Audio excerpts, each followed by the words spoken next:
The Land Rover Defender is a British four-wheel drive off-road utility vehicle developed from the original Land Rover series launched in June 1948. In October 2013, Land Rover announced that production would end in December 2015 after a continuous run of 67 years. Production finally ended on the 29th of January 2016 when the last Defender H166 HUE rolled off the production line at 9:22. Jaguar Land Rover announced their intention to launch a replacement new Defender, which motoring journalists speculate will be quite different from the original version.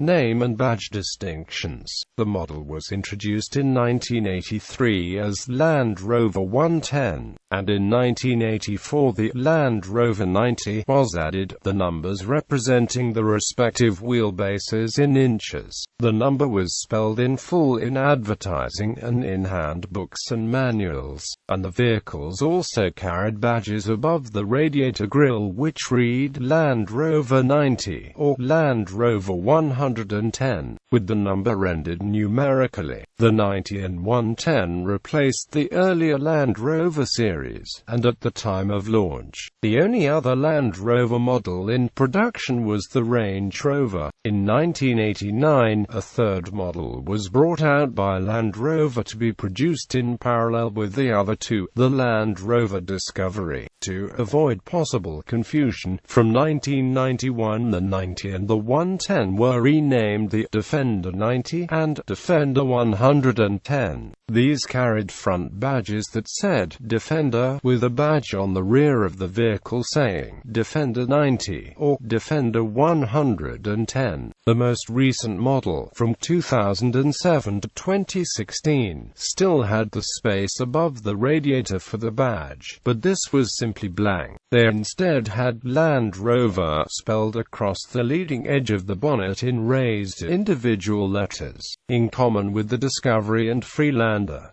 At the rear is a new Defender badge with an underlining swoosh. On these last models there are no badges defining the wheelbase model of the vehicle. The 127-inch wheelbase Land Rover 127, available from 1985, was always marketed with the name rendered numerically. Following the adoption of the Defender name, it became the Defender 130, although the wheelbase remained unchanged. The North American specification Defender 110, sold for the 1993 model year, carried a badge above the radiator grille which read Defender, whereas the NAS Defender 90, sold for the 1994 to 1997 model years, had Land Rover spelled across the top of the radiator grille in individual letter decals. NAS Defenders also carried a special badge on the rear that read Land Rover in the old-time style, with England on the left and Solihull, Warwickshire on the right, along with Defender 110 or Defender 90 below, as well as the truck's individual number indicating the truck's position within the limited production run. Land Rover 90 and 110.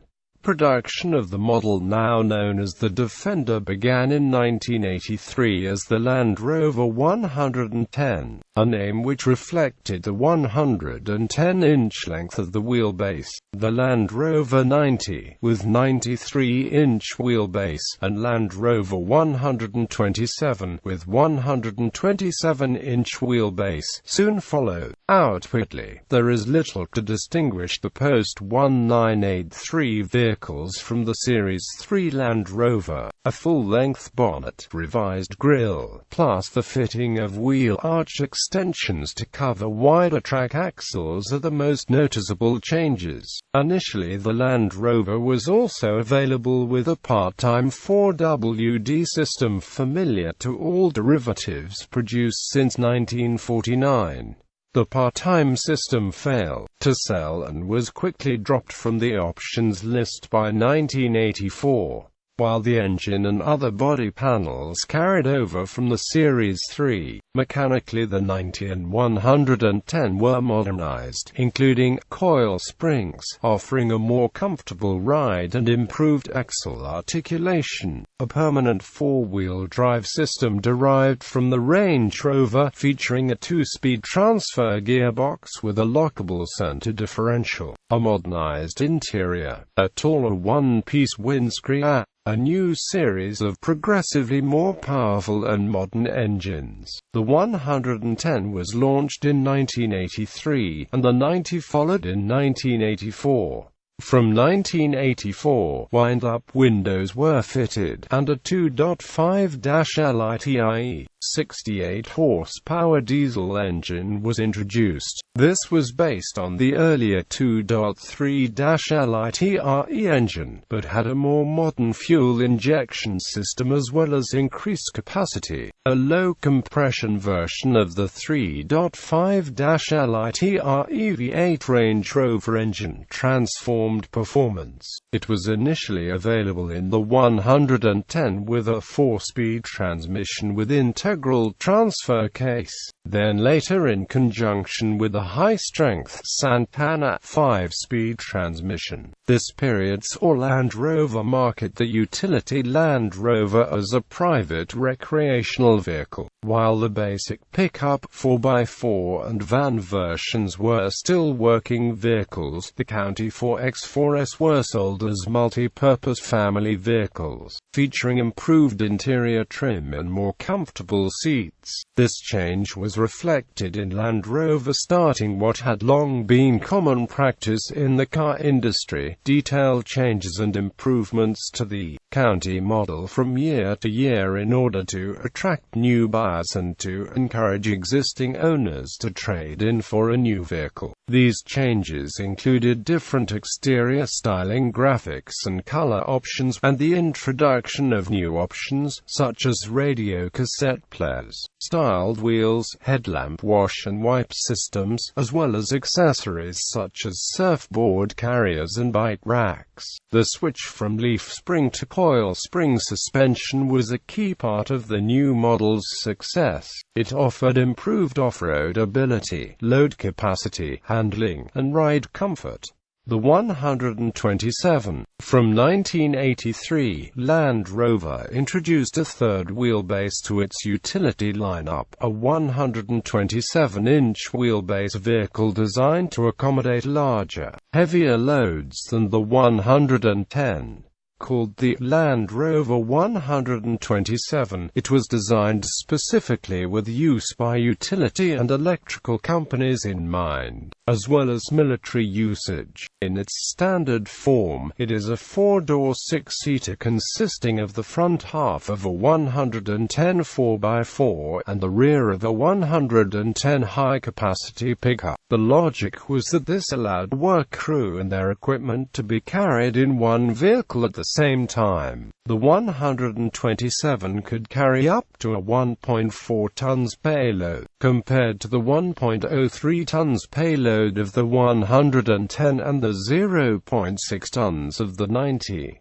Land Rover 127s were built on a special production line, and all started life as 110 4x4 chassis. These were then cut in two and the 17 inches of extra chassis length welded on before the two original halves were reunited. These models did not receive their own dedicated badging like the other two models. Instead, they used the same metal grille badges as used on the Series 3 109 V8 models that simply said Land Rover. Although the standard body style was popular, the 127 was a common basis for conversion to specialist uses, such as mobile workshops, ambulances, fire engines and flatbed transports. In South Africa, the Land Rover assembly plant offered a 127 4x4 with seating for 15. Land Rover also offered the 127 HUE chassis, with just front bodywork and bulkhead, for easy conversion. Initially held back by the low power of the Land Rover engines, the 127 benefited from the improvements to the lineup, and by 1990 was only available with the two highest power engines, the 134 horsepower 3.5-LITRE V8 petrol and the 85 horsepower 2.5-LITRE turbo diesel. Engine development. The original 110 of 1983 was available with the same engine lineup as the Series 3 vehicles it replaced, namely 2.25-litre petrol and diesel engines, and a 3.5-LITRE V8 petrol unit, although a small number of 3.2-LITRE V8s were produced. In 1981 the 2.25L engines were upgraded from 3 to 5 crankshaft bearings in preparation for the planned increases in capacity and power. The 2.5-LITRE version of the diesel engine, displacing 2,495 cubic centimeters and producing 68 horsepower, was introduced in both the 110 and the newly arrived 90. This was a long-stroke version of the venerable 2.25-litre unit, fitted with updated fuel injection equipment and a revised cylinder head for quieter, smoother and more efficient running. A timing belt also replaced the older engine's chain. In 1985 the petrol units were upgraded.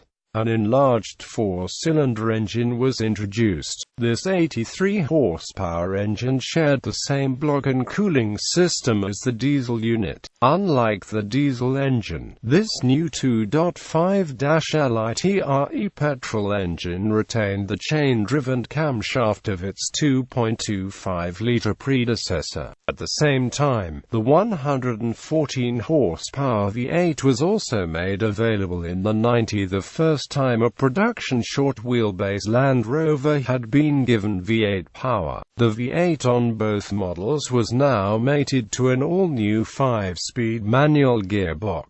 The year 1986 saw improvements in engines to match the more advanced offerings by Japanese competitors. The diesel turbo engine was introduced in September, a lightly turbocharged version of the existing 2.5-LITRE diesel, with several changes to suit the higher power output, including a redesigned crankshaft, Teflon-coated pistons and mnemonic steel exhaust valves to cope with the higher internal temperatures. Similarly, an 8-bladed cooling fan was fitted, together with an oil cooler. The changes for the turbo diesel were kept as slight as possible, in the aim of making the car saleable in Land Rover's traditional export markets across the globe. The 2.5 diesel, 2.5 petrol and diesel turbo engines all shared the same block castings and other components such as valve gear and cooling system parts, allowing them to be built on the same production line. The diesel turbo produced 85 horsepower, a 13% increase over the naturally aspirated unit, and a 31.5% increase in torque to 150 pounds-feet at 1,800 revolutions per minute. Externally, turbo diesel vehicles differed from other models only by having an air intake grille in the left-hand wing to supply cool air to the turbo. The engine was adopted as the standard engine for UK and European markets. Early turbo diesel engines gained a reputation for poor reliability, with major failures to the bottom end and cracked pistons.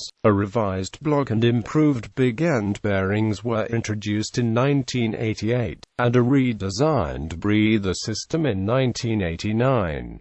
These largely solved the engine's problems, but it remained prone to failure if maintenance was neglected. At the same time that the diesel turbo was introduced, the V8 engine was upgraded. Power was increased to 134 horsepower, and SUE carburetors replaced the Zenith models used on earlier V8s. Sales turnaround. The new vehicles with the more modern engines, transmissions, and interiors reversed the huge decline in sales that took place in the 1980s. This growth was mainly in the domestic UK market and Europe. African, Australian and Middle Eastern sales failed to recover significantly. Land Rover had not been immune to the poor reputation caused by poor build quality and unreliability which had afflicted the rest of British Leyland, of which Land Rover was still part. In these markets, Japanese vehicles such as the Toyota Land Cruiser and Nissan Patrol gradually took over what had been a lucrative export market for Land Rover for decades. Meanwhile, the company itself adopted more modern practices, such as using marketing campaigns to attract new buyers who would not previously have been expected to buy a Land Rover. The operation was streamlined, with most of the satellite factories in the West Midlands that built parts for the Land Rover being closed and production brought into the Solihull factory, which was expanded. To maximize sales in Europe, Land Rover set up the Special Vehicles division, which handled special low-number conversions and adaptations to the vehicles. The bulk of the division's work was the construction of stretched wheelbase mobile workshops and crew carriers for British and European utility companies,